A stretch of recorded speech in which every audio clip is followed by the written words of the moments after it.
Salam sejahtera, terima kasih kerana bersama dengan saya di Nazilin Unity Channel. Kerajaan Madani terus lakar pencapaian cemerlang.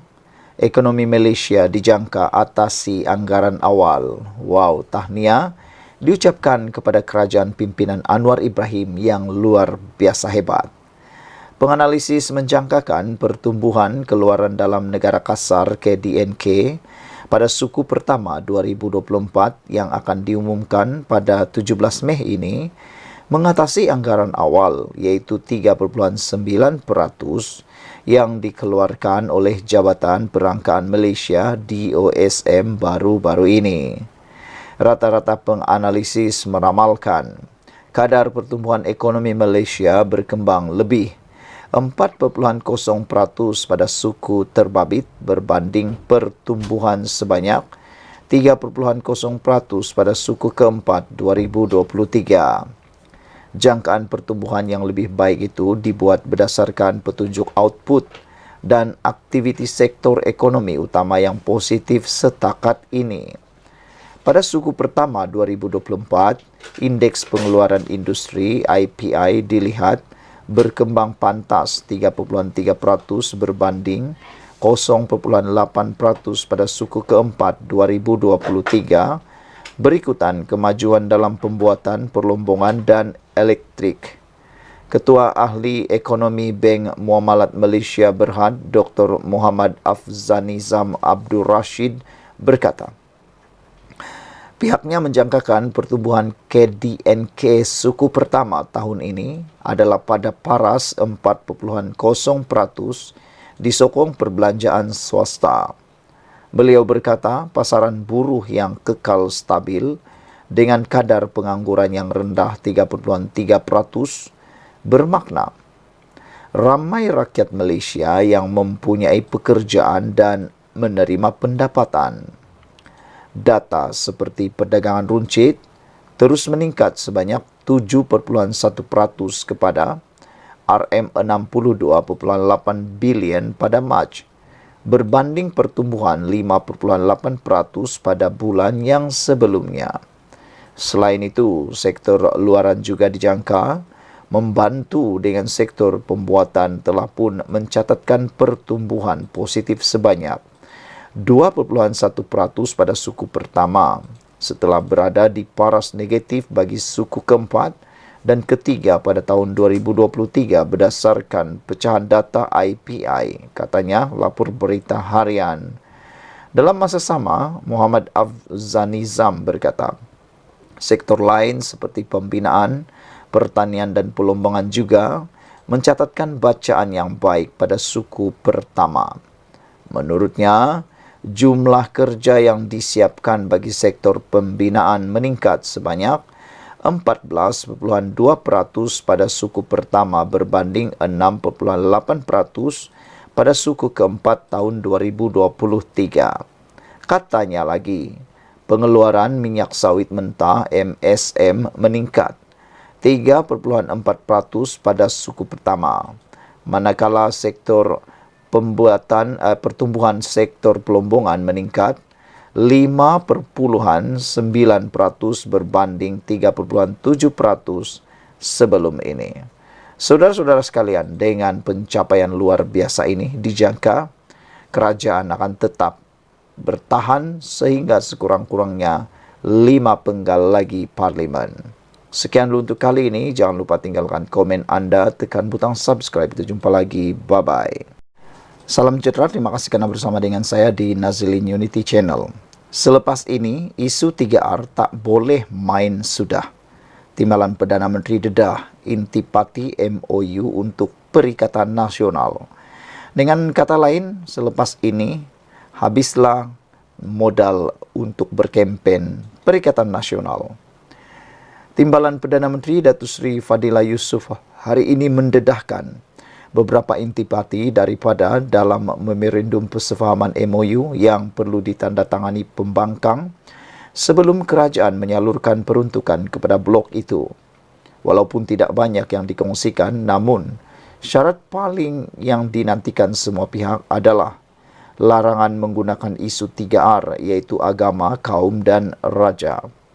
Kata Fadila, perincian selebihnya sedang dimuktamadkan untuk diserahkan kepada majlis tertinggi semua parti politik dalam kerajaan serta pembangkang untuk diluluskan. Kita masih memperincikan draft, tetapi gambaran MOU sudah saya berikan. Apa kandungannya? Yaitu pertama, untuk fokus supaya semua ahli parlimen ini melihat bagaimana untuk membangunkan dan memulihkan ekonomi negara. Kedua, untuk memastikan kestabilan supaya kita dapat menarik seramai mungkin pelancong dan mengelakkan perkara yang boleh menyebabkan perpecahan tentang 3R, raja, bangsa dan agama dan sebagainya. Katanya lagi, mesyuarat Majlis Pimpinan Tertinggi Sekretariat Kerajaan Perpaduan yang dipengerusikan Perdana Menteri Datuk Seri Anwar Ibrahim sebelum ini pada dasarnya bersetuju mengagihkan peruntukan kepada ahli parlimen pembangkang, tetapi mahu MOU di antara kedua-dua pihak dirangka terlebih dahulu. Bagaimanapun, Perikatan Nasional memaklumkan akan membuat keputusan selepas meneliti terlebih dahulu syarat dalam draft MOU yang sedang disiapkan kerajaan. Saudara-saudara sekalian, ramai netizen dan juga penganalisis politik sebenarnya memuji dan menyambut baik sekiranya Perikatan Nasional sanggup menandatangani MOU tersebut. Kerana sebelum ini, dalam kerajaan Perikatan Nasional, Barisan Nasional sebelum ini dipimpin oleh Perdana Menteri Ismail Sabri Yaakob, duluan telah pernah dibuat, iaitu apabila pembangkang pada waktu itu iaitu Pakatan Harapan telah sanggup menandatangani MOU untuk menjaga kestabilan politik di Malaysia pada waktu itu. Ismail Sabri Yaakob dapat meneruskan langkah mentadbir negara ini dengan begitu baik sekali. Selepas MOU itu berjaya ditandatangani antara kerajaan Perikatan Nasional BN dengan ditandatangani oleh PH, dipimpin oleh Ketua Pembangkang pada waktu itu iaitu Anwar Ibrahim. Oleh sebab itulah, tiada sebab untuk Perikatan Nasional menolak MOU ini. Kerana sebelum ini, Perikatan Nasional pun pernah mewujudkan MOU bersama Pakatan Harapan supaya Pakatan Harapan tak kacau. Tiada kacau, tiada isu undi tidak percaya di parlimen yang boleh menyebabkan ketidakstabilan politik di negara ini, pentadbiran, ada gangguan. Jadi sebab itulah ramai netizen bersetuju antara yang paling ditunggu-tunggu ialah isu 3R tidak boleh lagi dimainkan di dalam mana-mana kempen, ceramah maupun apa sekalipun, sama ada dalam kerajaan maupun Perikatan Nasional. Kalau benar Perikatan Nasional mempunyai modal yang lain, mereka patut menandatangani MOU ini. Tapi kalau benar mereka tak mahu tanda tangan MOU itu, bermaksud mereka berniat untuk terus memainkan tema isu 3R di dalam kempen dan ceramah mereka. Jadi, rakyat sudah tahu bahawa kalau PN nak menandatangani, bermaksud mereka berhenti untuk mengguna tema 3R dalam mana-mana isu ceramah maupun kempen. Tetapi kalau mereka tak setuju menandatangani MOU ini, makna kata awal-awal lagi kita dah tahu Perikatan Nasional mahu meneruskan tema kempen mereka yang menyentuh 3R. Sekian dulu untuk kali ini. Jangan lupa tinggalkan komen anda. Ikuti terus ulasan dalam channel ini. Salam sejahtera. Terima kasih kerana bersama dengan saya di Nazlin Unity Channel. Hore, hore, hore, hore, hore. Tahniah diucapkan kepada Pakatan Harapan Barisan Nasional Kerajaan Pimpinan Anwar Ibrahim kerana telah memenangi, bukan sekadar memenangi pilihan raya PRK-KKB, tetapi kali ini berjaya memenangi hati rakyat.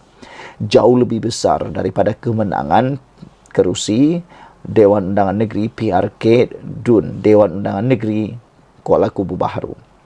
Bukan kemenangan kerusi itu yang penting, tetapi kemenangan atas jiwa dan hati para pejabat awam itulah yang lebih penting. Akhirnya, Penganalisis politik mengatakan, anggota beruniform kembali menyokong kerajaan buat pertama kalinya. Wow, ini memang luar biasa. Saudara-saudara sekalian, bayangkan kehebatan kerajaan sekarang Anwar Ibrahim yang telah berjaya memancing semula, menambat semula, memenangi semula hati anggota beruniform. Kalau sebelum ini anggota beruniform ramai yang menyokong pembangkang Perikatan Nasional maupun berada di atas pagar. Tetapi kali ini Anwar Ibrahim dilihat telah pun berjaya memenangi, memancing undi semula daripada mereka. Dan ini satu kegagalan yang sangat besar kepada Muhyiddin Yassin dan juga angkatan kempen beliau yang tak pernah gagal menggunakan tema yang sudah lapuk, yaitu tema agama dan juga tema kaum dan tema pecah belah. Hari ini terbukti kali pertama Anwar Ibrahim, kerajaan Madani, berjaya memikat semula hati anggota beruniform. Saudara-saudara sekalian, bagi saya selain PH, keperluan UMNO untuk bersama-sama bekerja keras bukan sekadar untuk kemenangan Pang Syok Tau, tetapi demi mengembalikan keyakinan ahli UMNO dan orang Melayu bahwa parti itu masih relevan. Saudara-saudara sekalian, yang lebih menarik lagi, apabila bercerita kembali semula pilihan raya PRK ini, jelas menunjukkan sokongan bukan Melayu kepada calon perpaduan 95%, manakala orang Melayu sekitar 32%. Lebih menarik ialah apabila selesai dikira undi pos bagi para pengundi undi pos yang diketahui adalah anggota beruniform, kini diketahui Parti Pakatan Harapan telah berjaya merampas 592 undi berbanding Perikatan Nasional yang hanya dapat 156 undi. Dalam PRN 2023, Perikatan Nasional PN berjaya mendapat 530 undi daripada undi pos. Dan PH pula dapat 146. Tetapi selepas PRK ini, baru-baru ini, Pakatan Harapan pula yang mendapat undi 596 dan Perikatan Nasional dapat 156, bertebaliklah pula. Bermakna hasutan perkauman tidak lagi berkesan kepada anggota beruniform di KKB. Ini satu signal yang baik dan saya rasa dan saya harap usaha berterusan dengan gerakan ILID untuk membawa kembali anggota beruniform bersama kerajaan untuk memastikan usaha reform negara berjaya. Menambahkan nikmat kemenangan semalam apabila 3 kawasan majoriti Melayu berjaya dimenangi kerajaan perpaduan yang dulu dimiliki oleh Perikatan Nasional. Ia signal kejayaan UMNO bersama sokongan gerak kerja Pakatan Harapan berkempen di kawasan tersebut. Kita ucapkan tahniah. Saudara-saudara sekalian, PN berkempen seolah-olah mereka bertanding di Terengganu. Inilah kadang-kadang satu kesilapan besar yang tidak diperasan terlepas pandang oleh Perikatan Nasional. Mereka menyangka mereka bertanding seolah-olah seperti di Terengganu, di Kelantan, di Kedah, dan di Perlis. Mereka lupa ia sedang bertanding di negeri Selangor. Masyarakat di KKB yang mana 48% bukan Melayu tidaklah sama seperti yang ada di Terengganu. Selain daripada itu, tindakan kesilapan Taqiyuddin Hasan mencerca Perdana Menteri ke-10 sendiri sebenarnya telah pun memakan diri sendiri. Pas dilihat membawa politik fitnah, mengaibkan dan pasti lari daripada ajaran Islam. Ini satu kesilapan paling besar apabila Taqiyuddin Hasan sendiri begitu melakukan kesilapan apabila berlakunya keceluparan mencerca Perdana Menteri ke-10 dan sebenarnya itu telah pun memakan diri sendiri. Begitu juga tindakan serangan-serangan pemimpin pembangkang terhadap Perdana Menteri ke-10 sekarang, sedangkan ia bukanlah PRU.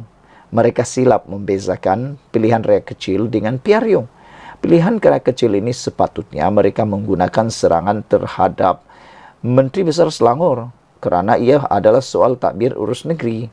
Tetapi nampaknya mereka lari daripada kempen sebenar.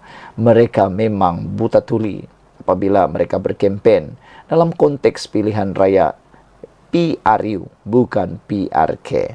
Mereka tidak banyak bercakap tentang permasalahan setempat.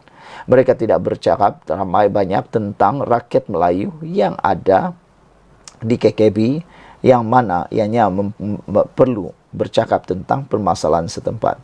Jadi apa yang rakyat KKB dapat, apa manifesto yang mereka dapat, itulah yang gagal dipersembahkan dengan baik oleh Perikatan Nasional. Saudara-saudara sekalian, yang saya rasa dan saya yakin ialah bahwa PN kini panik. Ini kerana mereka sekarang faham bahwa kempen perkauman hanya laku di kawasan Melayu, iaitu pun Melayu luar bandar dan desa. Bagi kawasan yang semi-urban seperti di Selangor, Pahang, Johor, Melaka dan Negeri Sembilan, jualan mereka yang menggunakan kempen perkauman tidak akan laku, tidak akan dilayan dan sudah lapuk. PN gagal menghasut Melayu bandar atau atas faktor akademik. PN tahu jika mereka berterusan membawa agenda Melayu, mereka hanya mampu paling kuat pun menangi 73 kerusi parlimen. Jika selebihnya solid kepada kerajaan perpaduan, bermakna impian Muhyiddin untuk menjadi Perdana Menteri kali kedua tidak akan terjadi dan ianya hanya akan terkubur bersama dengan bayang-bayang hitam. Melihat politik Sabah dan Sarawak yang sekarang ini benci dengan perkauman, Perikatan Nasional sebenarnya terjerat diri sendiri. Mereka tidak dapat melakukan apa-apa kerana politik Sabah dan Sarawak tidak mungkin akan dapat menyokong Perikatan Nasional sekiranya mereka terus bermain tema perkauman, tema pecah belah dan tema agama. Agenda perkauman dan agama tidak akan membawa PN untuk pergi lebih jauh kerana rakyat Sabah dan Sarawak 100% menolak ekstremisme perkauman. Pastinya pemimpin atau kerajaan negeri lebih selesa bersama PBN yang dilihat sangat toleransi antara kaum. Sekian dulu untuk kali ini. Jangan lupa tinggalkan komen anda, tekan butang subscribe. Jumpa lagi. Bye-bye. Salam sejahtera. Terima kasih kerana bersama dengan saya di Nazilin Unity Channel. Kemenangan PH di KKB. Thank you, PAS. Watak seperti Hadi Awang dan Ahmad Fadli Sari selain isu dakwaan rasuah Menteri Besar Perlis Muhammad Syukri Ramli sebenarnya beri kesan kepada Perikatan Nasional. PRK Kuala Kubu baru saja selesai.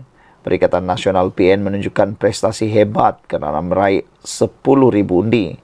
Tetapi kecundang juga kepada 14,000 undi yang diperoleh oleh DAP dan Kerajaan Perpaduan. Walaupun kehadiran pengundi di sekitar julat yang rendah, namun DAP dan Gandingan Pakatan Harapan PH Barisan Nasional BN telah menghasilkan keputusan yang membanggakan.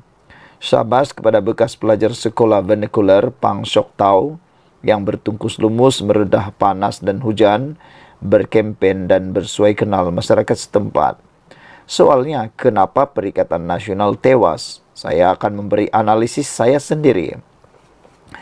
Jika ditanya saya pada hari berkempen, saya berasa DAP akan tewas sebab faktor pengundi Cina yang telah terpengaruh dengan tulisan serta kritikan masyarakat bukan Melayu yang tak sabar nak mendapat perubahan besar dalam sosioekonomi dan politik maruah yang telah dipunahkan BN selama 5-6 dekad.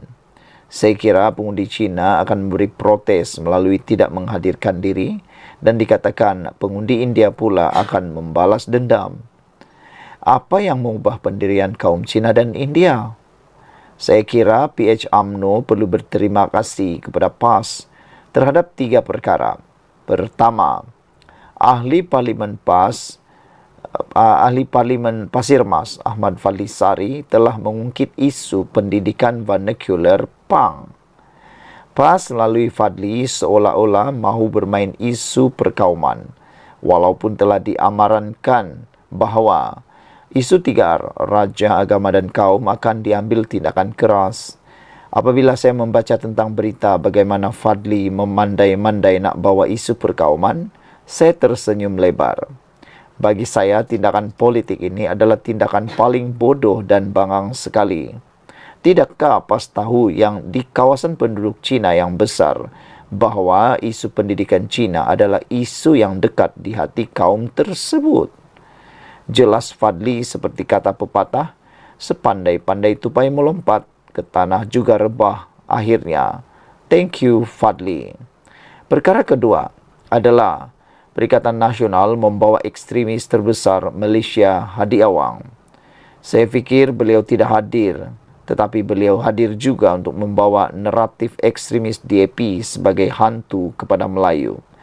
Saya kira naratif ini masih laku sebab PN mendapat 10,000 undi kemungkinan besar daripada Melayu solid. Orang Melayu yang tak faham agama sendiri masih lagi terjajah dengan taktik jual ubat Ustaz Hadi ini. Seperti kata Allahyarham Ismail Kamus, kesian orang Melayu masih ditempurungkan dengan agama cetek dan terhad. Saya kira faktor Hadi yang memperkukuhkan undi stok orang Melayu telah menakutkan pengundi bukan Melayu untuk keluar berpusu-pusu bagi menolak politik agama sempit Hadi Awang. Thank you Hadi. Perkara ketiga adalah isu Menteri Besar Perlis Muhammad Syukri Ramli dan anaknya yang sedang berdepan siasatan rasuah Suruhanjaya Pencegahan Rasuah Malaysia SPRM susulan dakwaan rasuah berkaitan penipuan tuntutan sebanyak RM600,000. Dalam isu ini, maka orang Melayu perlu sedar bahawa parti politik akhirat PAS berakhir dengan kejijikan mereka sendiri. Dalam menghina orang bukan Islam sebagai kaki rasuah sebab tak dapat didikan agama, nampaknya PAS lagi terror dalam hal rasuah ini agaknya. Kemungkinan isu ini telah memberi nafas baru kepada pengundi tegar UMNO yang turun berkempen bersungguh-sungguh dengan orang hebat seperti Setiausaha Agungnya Ashraf Wajdi Dusuki. Alhamdulillah, hero kekemat iaitu Ketua Pemuda UMNO Dr. Amal Saleh tak nampak pun kelibatnya dan ini memberi keyakinan pengundi bukan Melayu tentang kesungguhan UMNO untuk bekerjasama dengan PH melalui DAP. Perkara keempat, saya nampak ketegasan kerajaan perpaduan menentang isu 3R. Walaupun dikritik oleh penulis bukan Melayu dan Melayu liberal serta budak-budak politik dari muda, jelas kerajaan perpaduan dan Anwar Ibrahim mementingkan keamanan dan kesejahteraan semua rakyat daripada isu freedom of speech, kebebasan bersuara. Apa guna freedom of speech jika naratif kebencian secara berleluasa bermaharajalela sehingga memusnahkan keharmonian dan ekonomi rakyat jelata? Jelas dalam majlis kesyukuran PH UMNO tanpa MCA si pembelot dan si penderhaka, kita semua perlu berterima kasih kepada PAS yang berjaya meyakinkan rakyat Malaysia bahawa parti mendukung perkauman dan ekstremisme agama tidak ada tempat di negara kita. Biarlah ekstremisme agama itu berkubu di pantai timur bersama kegersangan infrastruktur dan ketandusan idea progresif yang boleh memantapkan atau memanfaatkan semua kaum dan agama. Islam agama untuk berfikir, untuk orang berfikir, bukan untuk orang yang mengikut tanpa otak minda. InsyaAllah kita doakan agar Malaysia sentiasa dilindungi Allah dari ahli politik bertepingkan manusia warak, tetapi sebenarnya perakus harta benda rakyat miskin dan manusia sekalian. Artikel ini adalah pandangan penulis dan tidak semestinya mewakili FMT, dipetik daripada FMT, dan artikel ini ditulis oleh Tajuddin Rasdi, Profesor Tajuddin Rasli, seorang ilmuwan seni bina Islam dan pengulas veteran isu pendidikan, politik Islam, serta bina bangsa.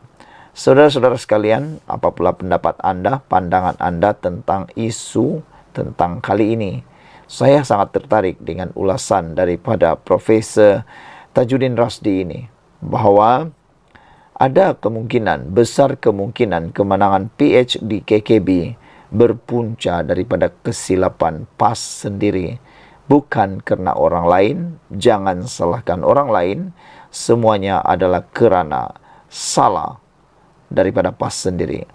Terima kasih kepada watak Hadi Awang, Ahmad Fadli Sari, Selain isu dakwaan rasuah Menteri Besar Perlis Muhammad Syukri Ramli, kerana ini telah pun memenangkan calon Pakatan Harapan dan menyebabkan Perikatan Nasional terkalah oleh diri sendiri. Tanpa mereka sedar, kempen-kempen mereka itulah yang telah pun membunuh kemenangan mereka sendiri. Sekian dulu untuk kali ini. Jangan lupa tinggalkan komen Anda, tekan butang subscribe. Malaysia kita punya, kita juga sama-sama cintai Malaysiaku. Bye-bye. Salam sejahtera. Ini berita paling menyedihkan untuk Perikatan Nasional dan khususnya para walaun yang ada di luar sana.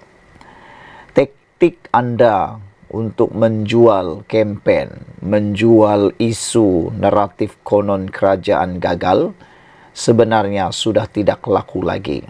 Boleh dikata babai. Kalau orang-orang Sabah kata babai gaman.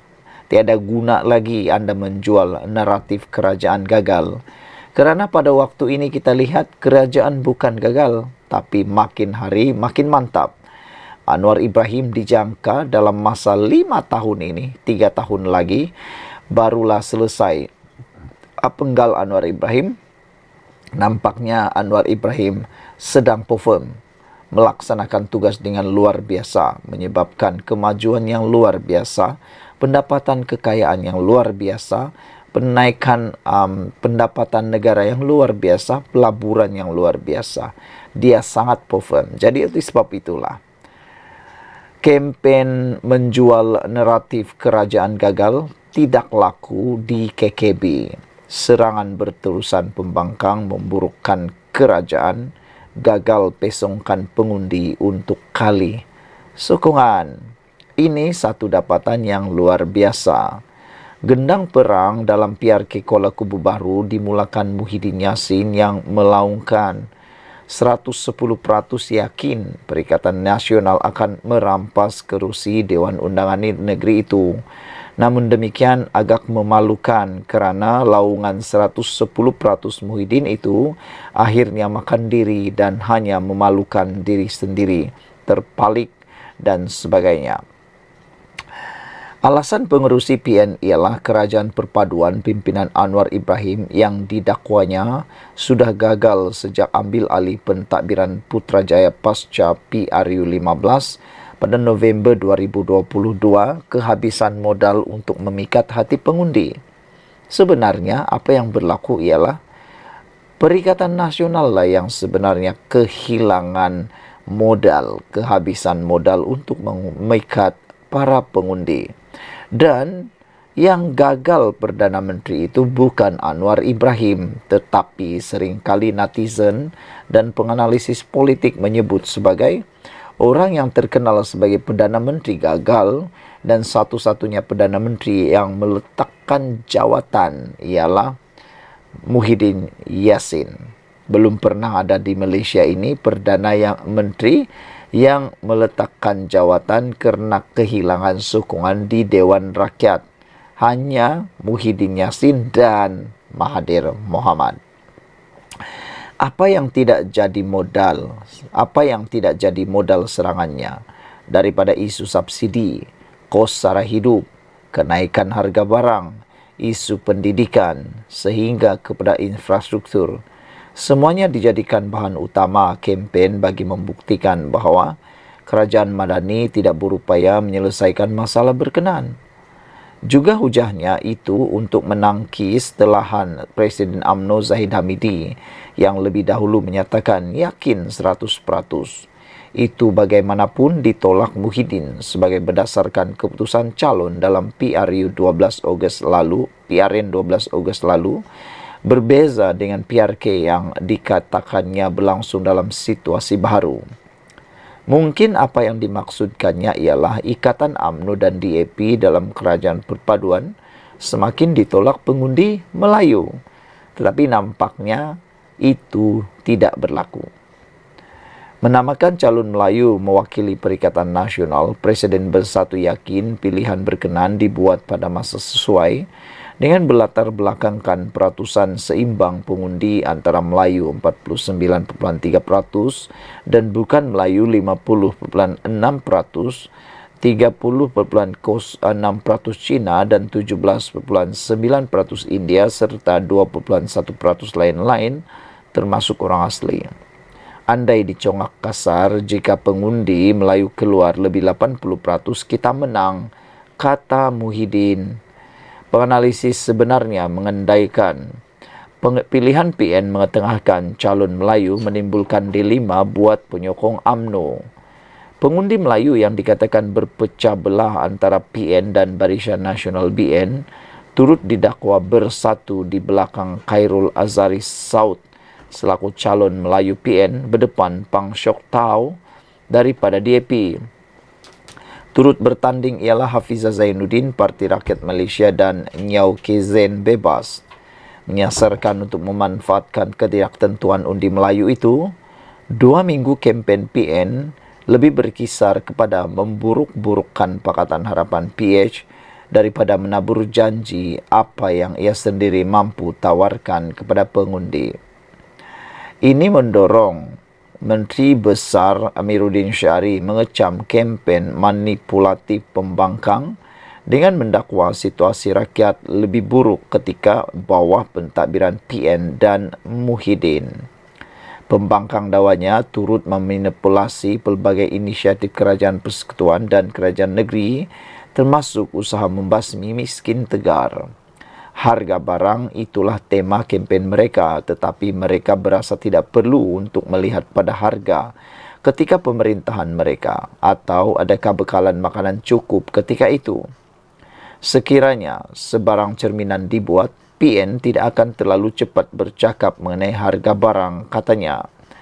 Petanda kekalahan PN dalam PRK semalam tanpa mereka sedari sudah dibayangkan oleh keterlanjuran pemimpinnya sendiri daripada Muhyiddin, Presiden PAS Hadiawang, Setiausaha Agung PAS Taqiyuddin Hasan dan Azmin Ali selaku pengarah pilihan raya PN dalam PRK ini. Selepas Muhyiddin terbawa-bawa dengan keyakinan awalnya pada hari penamaan calon 27 April lalu, Hadi pula melabel DAP sebagai parti ekstremis. Taqiyuddin menakut-nakutkan pengundi akan ada pilihan raya semula dengan petisyen akan dikemukakan partinya di samping Azmin yang menolak mentah-mentah satu dapatan kajian di lapangan oleh Ilham Center yang meramalkan kemenangan tipis di pihak calon parti kerajaan. Keputusan diumumkan malam tadi menunjukkan betapa mereka semua tersilap kerana pengundi nampaknya lebih meyakini pentadbiran yang sama di peringkat negeri dan persekutuan berbanding pembangkang yang memasang angan-angan untuk menjadi kerajaan semula.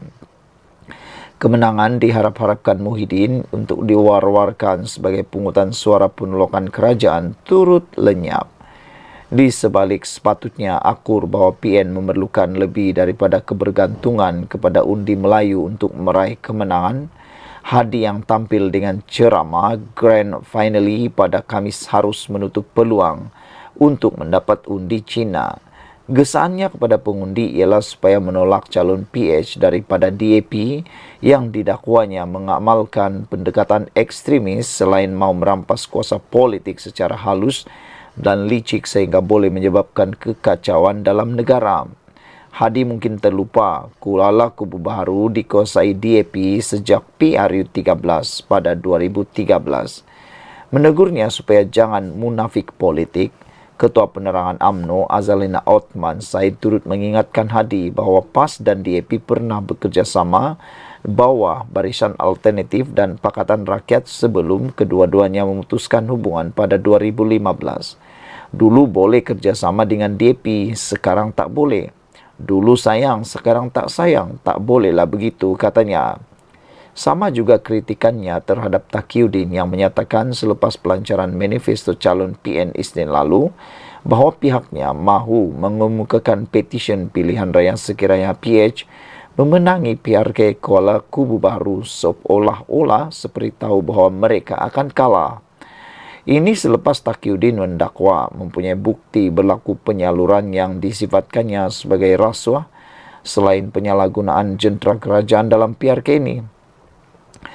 Pada Azalina, kenyataan Taqiyuddin itu yang dibuat sebelum hari mengundi sekadar menunjukkan pembangkang hanya mahu menakut-nakutkan pengundi. daripada menyokong PH. Semalam pula, sebuah badan pemikir merumuskan PH memiliki sedikit kelebihan untuk mengekalkan Dewan Undangan Negeri Kuala Kubu Baru di sebalik cabaran sengit itu. Ilham Center dalam kajian yang dilakukan di lapangan berkata strategi PN meletak calon BN Melayu bukan saja tidak berkesan, malah kempen tema agama serta kaum digunakan gabungan itu sudah tepu ke siling.